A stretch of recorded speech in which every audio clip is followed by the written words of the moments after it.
Are you ready for liftoff? Don't miss Canada's #1 cannabis conference and trade show, Lift & Co Expo, coming this May the 12th through the 15th to the Metro Toronto Convention Centre. Level up your industry intel at the Lift Cannabis Business Conference, plus connect with movers and shakers from across the cannabis industry and preview new products and services from over 250 exhibitors. Plus, everyone loves Lift & Co Expo's prizes, live music, and more. Visit liftexpo.ca for tickets. That's liftexpo.ca. At Maverick Public Relations, growing your influence is their specialty. NPR works with remarkable companies in the cannabis industry to deliver exceptional results. Experience big agency expertise and outstanding client service delivered by seasoned and knowledgeable experts. Connect with Maverick PR today and move your company to the next level. Visit them today at themaverickpr.com. Coming up on Weed Talk News this week, expect the U.S. Senate to take up federal legalization of weed by the end of April. New Mexico's first weekend of adult use sales breaks records for an opening of a new state's market. The city of Philadelphia has reversed its medical marijuana policy, but that's Philadelphia, Mississippi. Who knew? Washington State strikes out the M word and replaces it with the word cannabis in all state laws. And will other states follow now? And finally, cows chill out on hemp in their food. So says a federally funded study. Wait, federal funding for cannabis hemp research? Only in America on We Talk News next.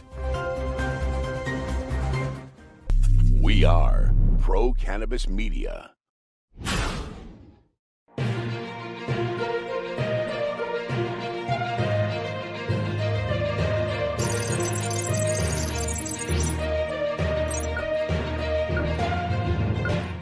Hi, everyone. Welcome to Weed Talk News. I'm Elena Pinto reporting for Pro Cannabis Media. The state of federal cannabis in the United States is now in the hands of the Senate. Majority Leader Chuck Schumer says he and his colleagues are reaching out to Republican senators to see what they want included in a bill to federally legalize marijuana, which Schumer plans to introduce later this month. Simultaneously, the MORE Act just passed the House and now awaits discussion in the Senate as well. So between the two separate bills, we should expect to see some kind of discussion about cannabis on the Senate floor by the end of April. But at the same time, the White House won't say for sure what its stance is. This week, Press Secretary Jen Psaki was unable to say whether the president supports the MORE Act, only telling reporters that Biden, quote, agrees that we need to rethink our approach to cannabis. So let's take a closer look at what's happening in Washington, D.C. this week. Here's Vote Pro Podcast's Phil Adams. Hi, I'm Phil Adams from Vote Pro Podcast, and this is the Weed Talk News DC Report. The Drug Enforcement Administration has acknowledged that cannabis seeds are considered legal hemp and therefore not controlled under Schedule 1. Responding to an inquiry from Shane Pennington, an attorney at Vicente Sederberg LLP, the DEA affirmed that since the enactment of the 2018 Farm Bill, any parts of the cannabis plant that don't exceed 0.3% THC are excluded from the Controlled Substances Act. Pennington, who has a record of litigation against the DEA on an array of drug policy issues, said, quote, I'm hopeful this will clear up a lot of confusion in this area of the law.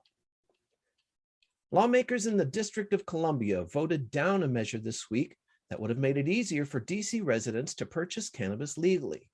Sponsored by District Council Chairman Phil Mendelson, the bill was designed to allow DC residents 21 and older to self-identify as medical cannabis patients without requiring a doctor's authorization.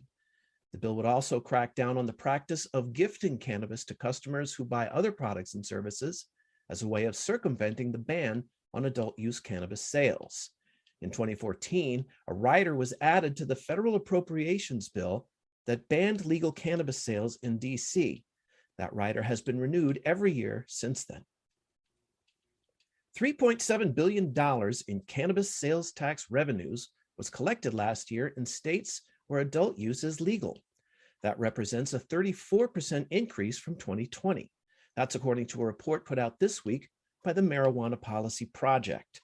The report is an addendum to one released in January, which looked at total recreational use cannabis sales tax revenues from all legal states since 2014. Over that period, the MPP estimates a total of $11.2 billion has been collected. MPP's president and CEO, Toy Hutchinson, called these figures, quote, further evidence that ending cannabis prohibition offers tremendous financial benefits for state governments. That's the Weed Talk News this week from DC. I'm Phil Adams from Vote Pro Podcast. In your state-to-state roundup, New Mexico residents welcomed legal weed with open arms during the first weekend of the open recreational market. Adult use sales surpassed $4.5 million last weekend, with more than half of those sales happening in one day, setting a new record for a state's opening market weekend. In Delaware, efforts for adult use legalization may be back in the works. A legalization bill fell narrowly short on the House floor last month, but the representative who crafted the bill has a new two-track approach to first legalize possession and then pass separate legislation to regulate cannabis sales. New tentative support for the latter measure from the House Speaker could potentially push things along. And the city of Philadelphia has opted out of medical marijuana. That's Philadelphia, Mississippi, though. The state approved a medical marijuana measure in January, a year after voters approved an initiative that was struck down by the state Supreme Court. But this week, the city's leaders decided overwhelmingly to opt out of participating in the legal medical market. So sticking with the South, let's check in with Heather Allman for this week's Florida Report. It's time for the weekly Florida Report from Weed Talk News. I'm Heather Allman with Cannabis Law Report. Florida may see a 420 miracle this year as Miami's first medical cannabis dispensary might finally be allowed to open. In the 6 years since the Sunshine State legalized medical cannabis, not a single dispensary has opened within the Miami city limits. For years, eligible patients have been prescribed a medical marijuana card from any number of doctors in the city, despite having to go to another municipality to fill that recommendation. And believe me, it is not from a lack of entrepreneurial interest, but a conflict that dates back to 2019 about whether the state's constitutional amendment legalizing medical cannabis trumps the federal ban on cannabis. The city denied California entrepreneur Romy Chaudhary the certificate of use permit he needed to open. And for the past 3 years, two of his entities have been embroiled in a legal dispute with the city, which cites that cannabis's listing as a Schedule I controlled substance under the federal CSA is justification for denying those permits. In 2021, the city's Volunteer Planning and Zoning Appeals Board voted in favor of Chaudhary and overturned the city's decision, because no part of the city code specifically bans or limits dispensaries, which is a state requirement before it can be enforced.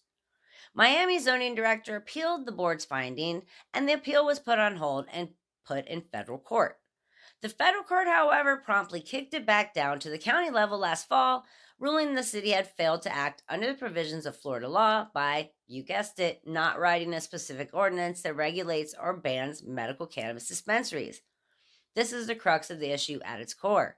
But finally, things might change next week when this dispute between cannabis and the city comes to a head at the Miami Commission's next regularly scheduled meeting on April 14th, only 6 days before the 420 celebrations commence.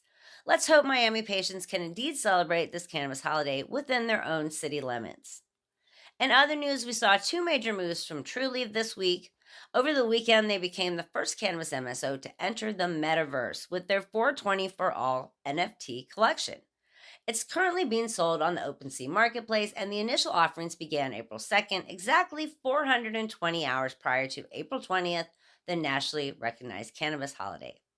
Each NFT includes an illustrated hand raised supporting cannabis accessibility and social justice, with each hand holding a different cannabis product, celebrating the diverse cannabis community and culture. All proceeds from the 4.20 for All NFT collection will be donated to the Last Prisoner Project, who's helping free over 40,000 individuals still in prison for nonviolent cannabis convictions. And speaking of that, our final story is about Trulieve, who also recently announced an exclusive partnership in Florida with Delicioso LLC to become the exclusive producer, retailer, and processor of Delicioso branded products throughout the state. with Flamingo Kush by Delicioso pre-rolls launching on April 15th. Delicioso is a Florida-based cannabis brand founded by Rick and Richard DeLisi. Richard is one of the longest-serving nonviolent cannabis prisoners in the U.S. history, having served 32 years of a 90-year sentence. So this agreement to legally sell cannabis marks a monumental and full-circle moment for him. Like Trulieve, the Delicioso brand is also committed to donating a portion of its sales to nonprofits, including the Last Prisoner Project, an organization who was instrumental in securing Delisi's release in December 2020. That's a wrap for the We Talk News Florida Report. With high hopes for Miami, I'm Heather Allman from Cannabis Law Report. In Washington state, a local school district has received more than $250,000 in grant funds for tobacco and cannabis prevention and education over the next 5 years. The funding goes toward educational resources for Hispanic and Latinx students and families regarding cannabis and tobacco prevention. Josh Kincaid has much more from Washington state this week. I'm Josh Kincaid from the Talking Hedge with the Washington State Cannabis Report for Weed Talk News. Washington lawmakers say it's pejorative and racist to use the term marijuana. Anti-drug activists often use the word marijuana in a negative way, and the media and government officials also turned it against people of color, including Mexican immigrants and jazz musicians. Recently, tipping at restaurants has also been called racist, and gyms have been labeled as fascists. And now, alternatively, some historians are raising concerns about the effort to call marijuana racist. Opposition to the narrative states that the stories about smoking cannabis leading to madness and violence didn't actually originate in the U.S., according to Isaac Campos, a professor of Latin American history who studied cannabis history. Campos goes on to say that the propaganda was first printed in Mexican newspapers, and it was the Mexican government that ended up outlawing the drug first, nearly 20 years before the U.S. did. U.S. media reprinted anti-cannabis stories from the Mexican press, and as immigrants moved north, they carried negative stories about cannabis with them. Regardless of the negative origins, Governor Jay Inslee recently signed a bill striking the word marijuana from the text of all state law. The measure says to use the word cannabis instead. The effort in Washington is part of a national movement to retire the word. Earlier this year, Maine and Virginia also introduced bills about striking the word marijuana from their laws. Let us know in the comments if the words marijuana or stoner strike a nerve with you. But with that, we're going to have to roll up this Washington State Cannabis Report. I'm Josh Kincaid from the Talking Hedge, reporting for Weed Talk News. Don't forget to like, share, and subscribe, or don't, and I'm out. A California senator is looking for reform for medical marijuana. The Senate Business and Professions Committee has passed a new bill which would restore voter-created access to medical cannabis across the state by requiring cities to provide consumers access to purchase medicinal cannabis. The bill now heads to the Senate Governance and Finance Committee. And with that, here's Christopher Smith with this week's California Report. Greetings from the most fabulous left coast. This is the California Roundup for Weed Talk News. A few months ago, legendary California dispensary Harborside announced that it was merging with dispensary Urban Leaf and grower manufacturer Loudpack to form a new entity called State House. So there have been several high-profile mergers and or acquisitions in the U.S. and Canadian markets over the last few years, and this one let us know that California was now experiencing its own period of consolidation. Now, Urban Leaf's major competitor in the San Diego area, called March and Ash, has announced it's combining with Santa Rosa-based manufacturer CannaCraft to form Groundwork Holding, Inc. CannaCraft is a company with roots in the legacy market and produces Farmer and the Felon brand, which benefits the Last Prisoner Project, among others. You'll hear a lot about the $4 billion in cannabis tax revenues that companies allegedly trucked to various tax collection agencies in cash, of course, because the man in Washington doesn't want to allow normal banking activities for cannabis companies. The man in Washington doesn't see a problem with billions of dollars in cash moving around our communities, which most people would consider a public safety problem. But I digress. What too few people seem to ask is, what's all that cannabis tax money doing for the American people? Well, here's a little bitty taste of the potential for all of our hard-earned cash. From Orange County, California, the tax money that Santa Ana officials collect from sales at licensed cannabis businesses citywide has funded the $884,000 upgrade of Santa Ana's main public library, now featuring a children's patio with a play structure and outdoor reading areas. And guess what? there's an additional $2.7 million left to be used, along with a new policy that dictates that no less than 50% of the cannabis fund goes to youth services every year. And finally, if you want to rent a new Airbnb for a weekend or perhaps a wedding, you can now rent Sonoma Hills Farm, an idyllic Northern California farmstead that produces world-class cannabis alongside a spacious culinary garden using regenerative farming practices.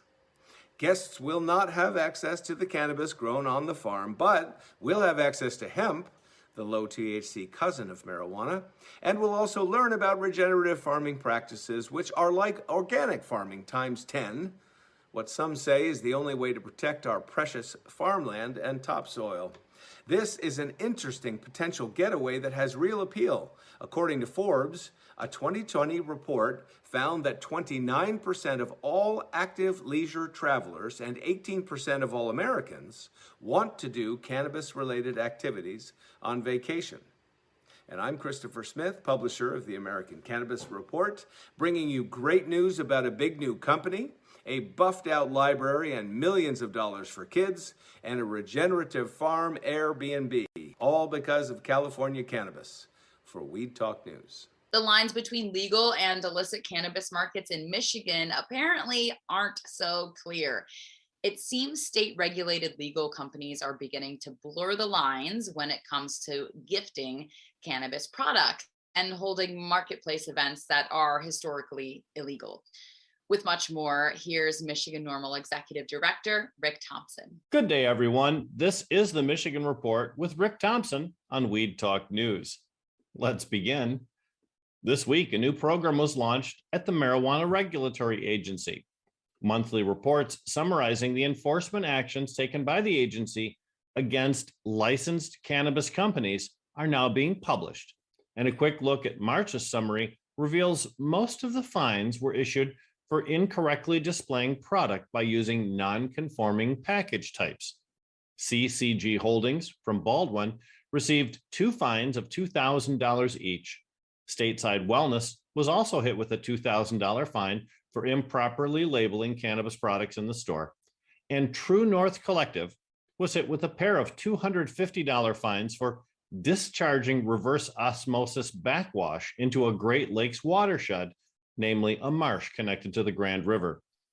Well, that all seems like small stuff compared to Thrive Enterprises fines from last month, a total of $250,000 to be paid for allegedly trying to trick the MRA into allowing a transfer of license from one party to another. Pharmaco last month was ordered to get rid of several owners who are banned for life from owning cannabis entities in Michigan and were forced to pay tens of thousands of dollars in penalties for delivering cannabis to liquor stores and non-medical cannabis consumers in Detroit. Speaking of Detroit, they finally passed their new adult use cannabis business ordinance in the Motor City. There are 2 types of licenses contained in the new rules: limited license types and unlimited license types. Unlimited license businesses include cultivation and testing and transport companies. Limited license types include social consumption lounges, micro businesses, and cannabis retailers. Legal challenges are expected against the limited license type category, just as the previous ordinance was challenged in court and lost. But this ordinance contains severability, meaning if courts determine that the scoring method used for cannabis retailers is found unconstitutional, the unlimited license types will still be okay to operate. Now, that's a huge advantage for those customers like Chris Weber and Al Harrington, who are currently cultivating or have broken ground on new construction for mega cannabis farms in the D. During Tuesday's hearing of City Council, many residents expressed feelings that the city would be overrun by cannabis companies whose opportunities for growth were expanded by council, but whose responsibility for financial assistance to the city's struggling nonprofits has been diminished by that very same council. Unlimited adult use license types will begin the application process on April 20, but the limited licenses will take some time beyond that date before the city is ready to accept those applications. Now, final story. This past weekend was Hash Bash weekend in Ann Arbor. There were 4 large events: the bash itself, the 20-year-old Monroe Street Fair, the Hash Bash Cup, and the Great Lakes Expungement Network's Treasure Map Adventure. All 4 events went off quite well, despite a 1-hour delay in starting the Hash Bash due to an electrical failure, which was corrected by the University of Michigan's campus staff. Featured at the bash this year was the state's Attorney General, Dana Nessel, who directed her comments at the growth of the state's regulated marketplace and the need to protect medical cannabis patients from discrimination. This year's Monroe Street Fair was expanded to include Tappan Avenue.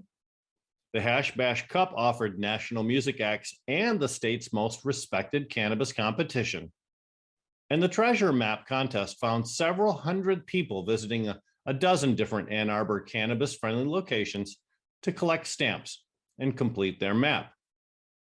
Winners in that contest were drawn randomly this week during the Jazz Cabbage Cafe television show, which can be seen on Pro Cannabis Media's Roku channel. All in all, a fantastic weekend of fun and cannabis consumption in the nation's de facto cannabis capital, Ann Arbor, Michigan. And that's it for the Michigan Report with Rick Thompson on Weed Talk News. On the other end of the country, lawmakers in Massachusetts are also weighing reform options. A formal session will address 33 filed amendments from senators ranging from technical contract tweaks to potency limits and advertising restrictions. So let's check in with Ron Marshalsea with more of this week's Massachusetts Report. I'm Ron Marshalsea with the Massachusetts Cannabis Report for Weed Talk News. The mayor of West Springfield wants to lift the ban on the sale of recreational marijuana in his community. The mayor tried this in 2018, but he only had one city councilor vote yes to allowing recreational marijuana shops in West Springfield. This time, he has 3 co-sponsors. Mayor Reichelt hopes the cannabis ban comes to a vote by July. Cannabis-infused seltzer Levia will be bringing a new seasonal flavor, Mellow Mule, to Massachusetts shelves. With 420 fast approaching, the Levia team decided to embrace the cannabis holiday with a gingery lime twist. Matt Melander, co-founder of Levia, was quoted as saying, "We've gotten a great reception from our previous cranberry lime, pomegranate punch, and orange blossom cans, and look forward to continuing to deliver fun and innovative experiences." This ginger and lime combination is supposed to leave customers feeling refreshed, focused, and bubbly. And finally, Trulieve will be having a grand opening for their new Framingham location this Saturday, April 9th. The grand opening will include executive meet and greets, live brand activations, giveaways, food trucks, all-day in-store promotional offers, and more. Also, Trulieve is partnering with Dr. Marion McNabb's team at the Cannabis Center of Excellence to support the nonprofit's ongoing medical cannabis research. That's this week's Massachusetts Cannabis Report. For Weed Talk News, I'm Ron Marshalsea. Bay State Cannabis Report is supported by Holyoke Cannabis, Holyoke's finest cannabis recreational experience.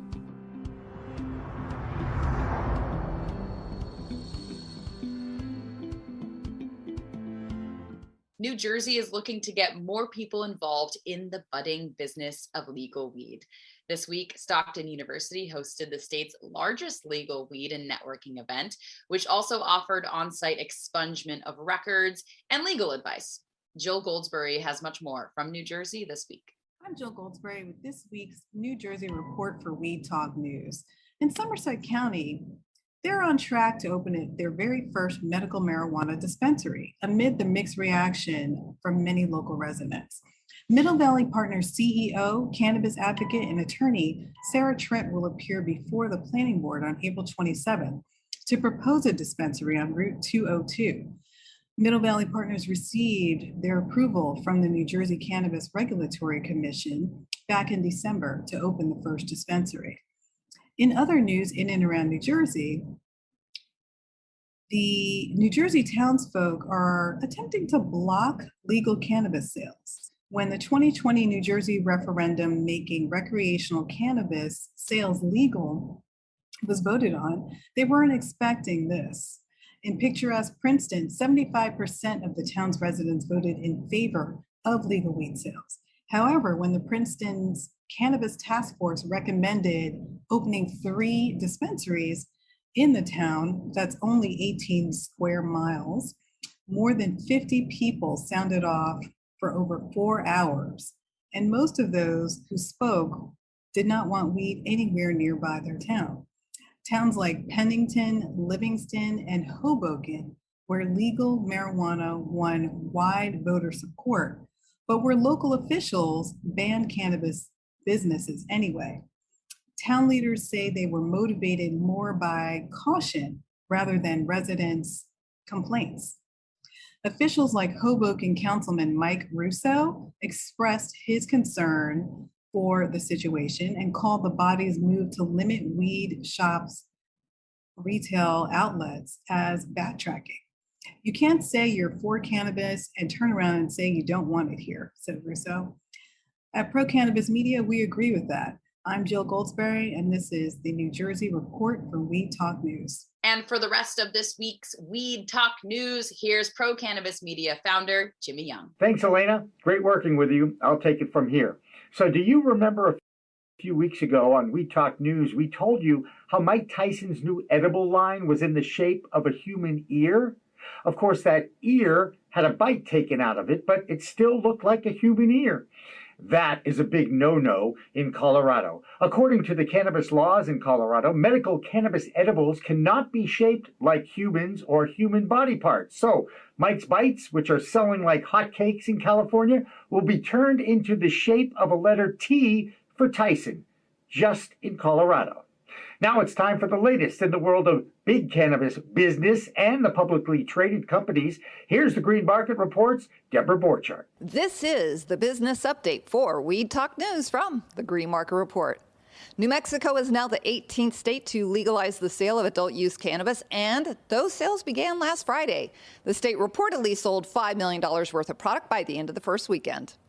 Tilray Brands reported third fiscal quarter revenue increased 23% to $152 million, but that fell from the second quarter's revenue of $155 million, and it slightly missed revenue estimates. Now, the company also reported a net income of $52 million. However, this net income improvement was almost entirely through accounting magic that kind of turned falling stock prices into net income. The Green Organic Dutchman reported that in 2021, their revenue rose 146% to $39 million. But the company also reported that they had a net loss for the year of $43.5 million. And more troubling was the company's auditors saying that the accumulated deficit had gotten to $487 million. And so the company remains a going concern. And this has been your business update. I'm Deborah Borchardt from the Green Market Report. The next state in the legalization battle will be Maryland. This week, House legislators there okayed the addition of a ballot question in the fall elections that will ask about legalization of cannabis for adult use. Now, if it passes, sales are expected to begin in July of 2023. It was 2015 when cannabis was decriminalized in Maryland.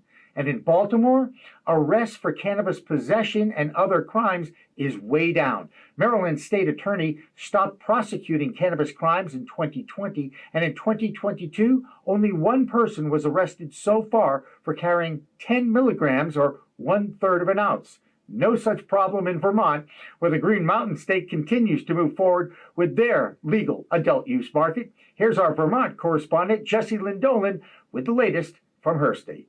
I'm Jessie Lynn Dolan from Nurse Grown Organics and Vermont Cannabis Nurses, and this is the Weed Talk News Vermont Report. The Cannabis Control Board met this week to formally adopt Rules 3 and 4. They also reviewed and voted on staff recommendations on licensed pre-qualification applicants. Activists are turning their attention to Bill H548, a piece of supposed cannabis cleanup legislation, which tragically ignores some of the reforms put by the Cannabis Control Board themselves. Folks are now asking the legislator to restore the reforms on THC caps, reform the potency and packaging limits for edibles, and include both a nursery and a limited online retail license. The Vermont Growers Association is hosting a spring seed giveaway in April, raffling off seeds every Monday of the month. April 12th, there's a vote on whether to allow cannabis retail in Essex Junction, and April 13th, there's a revote in Castleton. That's the Vermont Report for Weed Talk News. I'm Vermont's cannabis nurse, Jessie Lynn Dolan. Earlier in We Talk News, Elena told you the story about Philadelphia, Mississippi, a small town in that southern state that has banned the new legal medical marijuana initiative. Who knew there was a Philadelphia in Mississippi? I know I didn't, but I knew that our Pennsylvania correspondent, Claudia Post, did. Here's the latest from the Keystone State. I'm Claudia Post from Scarlet Express, and I'm here in the Keystone State, Pennsylvania, reporting for We Talk News. Last week, the Senate Banking and Insurance Committee voted unanimously to move SB 1167, or the Safe Cannabis Banking law, out of committee. This includes a 280E provision. Now, what's 280E of the Internal Revenue Code? It prohibits taxpayers who are engaged in the business of trafficking certain controlled substances from deducting typical business expenses. This is a huge win for our industry, so that's great. Now back in Pennsylvania, or as I like to say sometimes in the middle, Pennsyltucky, we have a state senator, Judy Ward, who is an ill-informed civil servant. She expressed concerns about the recent Senate Law and Justice Committee hearings regarding the legalization of recreational marijuana. Erroneously, she believes there are many consequences of legalizing marijuana, such as it being addictive, which can trigger dependency and withdrawal symptoms. I mean, does this woman know that many major teaching hospitals, universities have divisions within them now studying marijuana? The woman needs to read, okay? She also believes it doubles a person's risk for developing an opioid addiction, and it comes with more crime and DUIs. Wake up, Judy, baby. People have been driving high for a lot of years. Marijuana laws in PA are among the most severe in the country, and honestly, I didn't know that, despite the majority of voters supporting legalization and regulated sales. 62% of likely voters in Pennsylvania support the legalization and sale of recreational marijuana. However, under current state law, those found in possession face up to 30 days of imprisonment or a fine of $500 for 30 grams or less. In Philadelphia, however, we decriminalized in 2014, but our city has yet to legalize it. I ask why. Possession of 30 grams or less for personal use comes with a fine of $25, and don't smoke out in public places or you'll get a fine of $100. Being caught with a larger amount can result in arrest and jail time. No kidding. We are criminalizing people. We are wasting taxpayers' dollars by incarcerating people for something that's less harmful than alcohol. That's a wrap from Pennsylvania. I'm Claudia Post from Scarlet Express, and I'll be back next week to talk about what's hot and what's not in Pennsylvania. So, from We Talk News, have a great week. If you enjoy edibles in Oregon, you should make sure that you check the labels for a lot of reasons. Now, that state is allowing the edibles there to have higher THC potency with some restrictions. The serving size is now doubling from 5 milligrams to 10 milligrams with up to 100 milligrams per package. With the latest of what's going on in the state of Missouri, here's We Talk News' Brandon Jones. Yeah, Jimmy, edibles are really taking off here in the state of Missouri, too. They're really changing the prices, bringing them down. It's a big thing that's happening here in the state of Missouri is a lot of prices are being dropped here just because of more and more dispensaries opening across the state. Some places are getting even $20 eighths and $20 gummies, if you can believe that. But if you know me, I'm more of a flower guy. But again, I'm Brandon Jones from Distribution Maven with the Missouri Cannabis Report for We Talk News. My first story today actually comes out of the St. Louis Dispatch. There was a big rally in Jefferson City, Missouri last Thursday. I was actually got to go hang out and see all the people talking about how we can get more access to cannabis, seeing how we can get it to veterans, how we can get it to low income people, and just figuring out a way to get more access. But the big thing is the Cannabis Freedom Act did pass with a 5-4 vote, but they added a horrible amendment that said minorities and transgender women were not allowed access to the interest-free loans for their businesses, which I don't understand at all. And most people that are behind this act don't either. They kind of think it's basically a little spite to try to get the bill to not pass.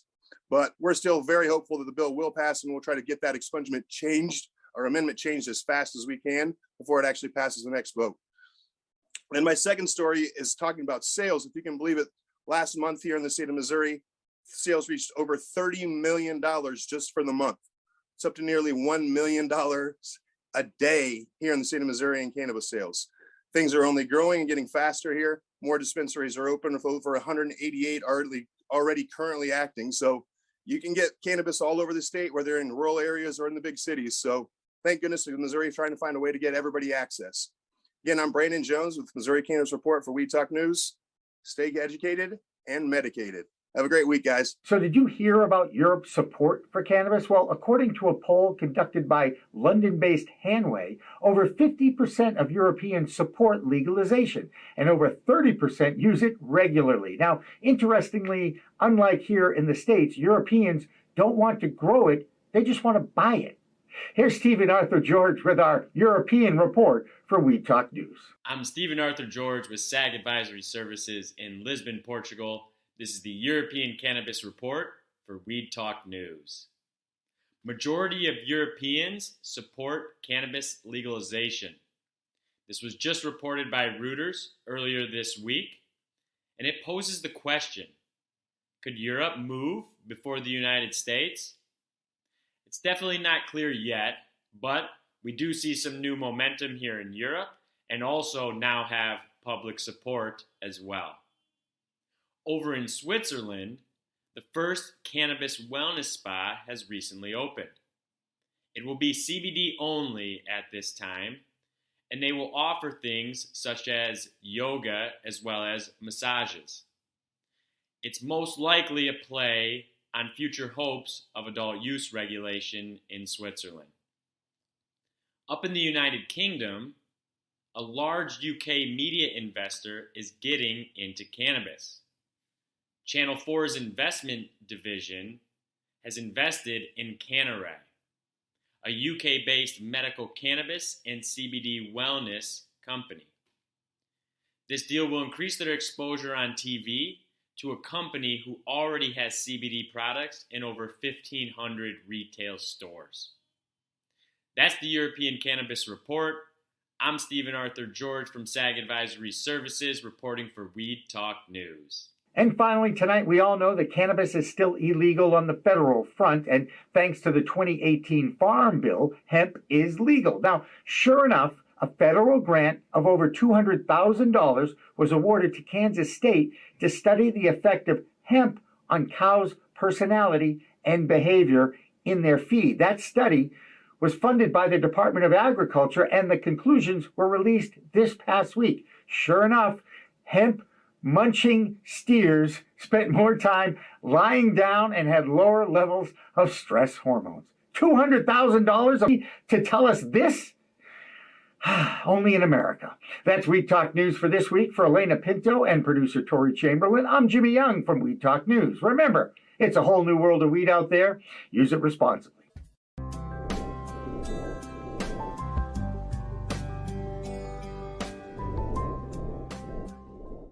Pro Cannabis Media programming is available live and on demand on our Facebook page at Pro Canna Media, on Instagram at Pro Cannabis Media, on LinkedIn also at Pro Cannabis Media, on YouTube and YouTube Live on Pro Cannabis Media, Twitter at Pro Canna Media, and on twitch.tv/Pro Cannabis Media. So like, share, and subscribe to all of our content, newsletters, and shows live or on demand.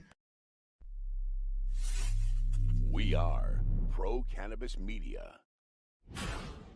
Hi, I'm Gary, and I invite you to discover the Cannabis Podcast, a bi-weekly podcast focused on a Canadian's cannabis culture. I would be the Canadian, and my cannabis passion and culture has been building for 5 decades.